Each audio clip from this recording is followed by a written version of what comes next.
Hello friends આજે આપણે ધોરણ 8માં વિષય ગુજરાતી એકમ 10 દુનિયા અમારી તેનું સ્વાધ્યાય પોથીનું સોલ્યુશન જોઈશું। એમાં શરૂઆતમાં જ જોઈએ કે આપણે છેલ્લો શબ્દ રવ લાગતો હોય એવા શબ્દો બનાવીને અહીંયા લખવાના છે। આ લખી શકાય અથવા તમને બીજા આવડતા હોય તો એ પણ લખી શકાય। ત્યાર પછી એક જોડકા જોડો આપેલા છે જે મેં જોડ્યા છે એ રીતે જોડી શકાશે બરોબર। ત્યાર પછી આપણને અહીંયા મૂળાક્ષરોને આગાડી નંબર આપેલા છે બરોબર। તો આ જે નંબર આપેલા છે એમનો ઉપયોગ કરીને આપણે શબ્દો બનાવવાના છે। એક્ઝામ્પલ પણ આપેલું છે અને આવા આપણે 1 થી 10 શબ્દો બનાવવાના છે।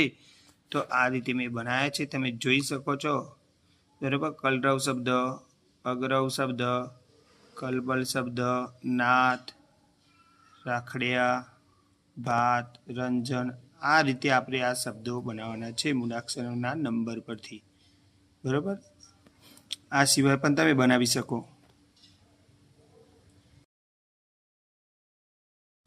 અહીં કેટલીક ક્રિયાઓ આપેલી છે આપણને વાંચવું, દોડવું, જોવું, ઉડાડવું, એના આધારે આપણે એક ફકરો બનાવવાનો છે। તો એ ફકરાનો જવાબ આપણે આ રીતે લખવાનો રહેશે બરોબર। દરેકે આ રીતે ફકરાનો જવાબ આપણે લખવાનો છે। ત્યાર પછી પ્રશ્ન 6 કાવ્ય પંક્તિ રચો શબ્દો પરથી। તો આ રીતે આપણે કાવ્ય પંક્તિ રચવાની રહેશે। અમે આ રીતે રચી છે, તમને આ સિવાય પણ બીજી આવડે તો પણ તમે રચી શકો છો। એવું નથી કે કાવ્ય પંક્તિ આ જ લખવી બરોબર, તમને આવડે એવું તમે પણ બનાવીને લખી શકો છો આના આધારે। પછી અહીંયા કાવ્ય ધ્યાનથી વાંચો। આ કાવ્ય આપેલું છે આપણને અને કાવ્યના આધારે કેટલાક પ્રશ્નો બનાવવા, જેમ કે તમે જોઈ શકો છો કે આ પ્રશ્નો અમે બનાવ્યા છે। આ રીતે પ્રશ્નો આપણે બનાવી શકાય છે। આવા જેટલા પ્રશ્નો બનાવવા હોય તમારે એટલા તમે બનાવી શકો છો બરાબર। ત્યાર પછી પ્રશ્ન 8 જોઈએ આપણે કે પ્રશ્નોના જવાબ લખવાના છે। તો પ્રશ્ન 8નો જવાબ પહેલામાં આ રીતે લખવાનું રહેશે બરાબર। ત્યાર પછી બીજામાં આ રીતે જવાબ લખવાનો રહેશે બરાબર। પછી ત્રીજામાં જવાબ આ રીતે લખવાનો રહેશે અને ચોથામાં જવાબ આ રીતે લખવાનો રહેશે બરાબર।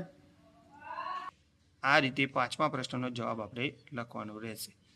પછી પ્રશ્ન 9 જોઈએ, એમાં વિશેષણ લખવાના છે અથવા વિશેષણને લગતો યોગ્ય શબ્દ આ રીતે લખવાનું રહેશે।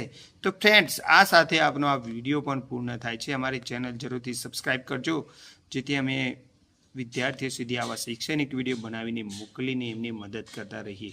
Okay, good bye, have a nice day. ફરી મળીશું।